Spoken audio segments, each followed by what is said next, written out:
Hello জয়, কেমন আছো? আমি নরেন্দ্র মোদী বলতেছিলাম। ইয়া তোমার না দিল্লিতে আসার কথা, তোমার মায়ের সঙ্গে দেখা করার কথা। কই আসলা না তো তুমি? দিল্লিতে যাব কেমন করে বলেন তো? মায়ের কাছে ফোন করলাম, ফোন করে টাকা পয়সা চাইলাম, মা তো আমাকে টাকা পয়সা দিচ্ছে না। আরে ভাই, আমি একটা ছেলে, আমাকে দেবে না তে কাকে টাকা দেবে?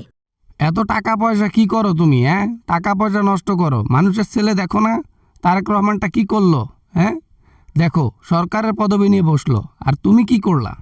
আমার মা যে অকাম করে আসছে দেশের মধ্যে থেকে, তাতে কি আপনার কি মনে হয় যে আমি ওয়াজেদ জয় ওই বাংলাদেশে গিয়ে সরকার পদবি হাসিল করতে পারবো? কি মনে করেন আপনি? তাও মানুষ তো একটু চেষ্টা করে যে একটু সরকার হওয়ার বা রাজনীতি যোগ দেওয়ার, বাংলাদেশে যাওয়ার চিন্তাধারা তো তোমার অন্য লেভেল দেখি, খালি খাও দাও আর ঘুমাও। হ্যাঁ, আপনাদের কথা শুনে নিজের জীবনটা গিয়ে জনগণের হাতে বিলিয়ে দিয়ে আসি, তাই না? আমরা বুঝি, আপনারা রেলিয়ে দিয়ে ওই ছায়া ছায়া দেখবেন আর মজা লুটবেন, বুঝেন নাই?